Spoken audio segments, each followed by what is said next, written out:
असम में एक से ज्यादा शादी होंगी गैर कानूनी। सीएम हेमंत ने इस घोषणा के 2 दिन बाद ही उठाया ऐसा कदम। हेमंत बिस्वा शर्मा ने बहु विवाह के खिलाफ कानून बनाने के लिए एक्सपर्ट कमेटी गठित करने की घोषणा की थी। गुरुवार को ये कमेटी बना दी गई। इसे समान नागरिक संहिता की दिशा में पहला कदम माना जा रहा है। असम जल्द ही बहु विवाह को गैर कानूनी ठहराने वाले राज्य बन जाएगा, यानी वहाँ एक से ज्यादा शादी करना कानून की नजर में जुर्म होगा। इसके लिए आपको सजा भी भुगतनी पड़ सकती है। बहु विवाह को अवैध बनाने वाला कानून लाने की घोषणा करने के 2 दिन बाद ही मुख्यमंत्री हेमंत बिस्वा शर्मा ने इसके लिए एक्सपर्ट कमेटी गठित कर दी है। हेमंत ने 4 सदस्यीय कमेटी को गठित करने की जानकारी गुरुवार को सभी के साथ साझा की। उन्होंने कहा कि ये कमेटी 60 दिन के अंदर अपनी रिपोर्ट देगी, जिसमें सभी पहलुओं पर विचार करने के बाद ये सलाह होगी कि किस तरह कानून को पूरी तरह से वैध बनाया जाए, यानी उसे खारिज कराने के लिए सुप्रीम कोर्ट में चुनौती नहीं दी जा सके। असम की भाजपा सरकार के इस कदम को समान नागरिक संहिता यानी यूसीसी की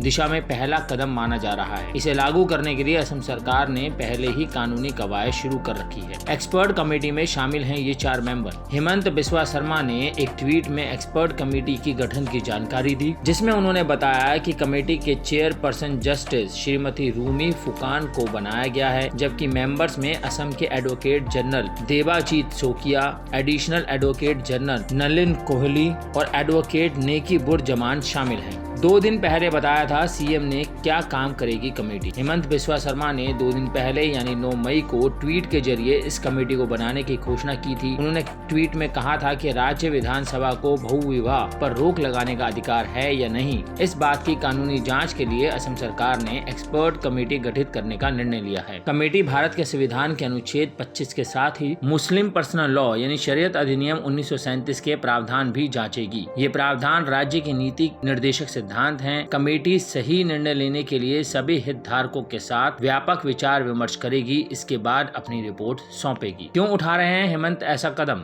मुख्यमंत्री हेमंत ने मीडिया से बातचीत में पिछले दिनों बहु विवाह को स्पष्ट तौर पर महिला गरिमा के विपरीत बताया था। उन्होंने कहा था कि भारत में बहु विवाह केवल मुस्लिम समुदाय के अलावा अमूमन अन्य सभी धार्मिक समुदायों में प्रतिबंधित है। भारत बहुत सारे ऐसे अंतर्राष्ट्रीय समझौतों में हस्ताक्षर करता है जो नागरिक व राजनीति अधिकारों पर संयुक्त राष्ट्र की समिति का भी हिस्सा है, जिनमें महिलाओं के खिलाफ हर भेदभाव खत्म करने को कहा गया है। बहु विवाह महिला गरिमा के विपरीत है, इसलिए ये प्रथा खत्म होनी चाहिए। सुप्रीम कोर्ट भी करने जा रहा है बहु विवाह पर सुनवाई। असम सरकार का ये फैसला सुप्रीम कोर्ट की उस घोषणा के बाद आया है जिसमें कहा गया है कि वह एक संविधान पीठ गठित करेगा जो मुस्लिम समाज में बहु विवाह और निकाह के बाद हलाला जैसी प्रथाओं को चुनौती देने वाली याचिकाओं पर सुनवाई करेगी। क्या होता है बहु विवाह? बहु विवाह में किसी भी पुरुष या महिला के एक से ज्यादा जीवन साथी हो सकते हैं, यानी आप एक से ज्यादा शादियां बिना पहले पति पत्नी को तलाक दिए भी कर सकते हैं। भारत में मुस्लिम समुदाय को आईपीसी की धारा 494 के तहत पहली पत्नी की सहमति से 4 विवाह तक करने की इजाजत है। हालांकि मुस्लिम पर्सनल लॉ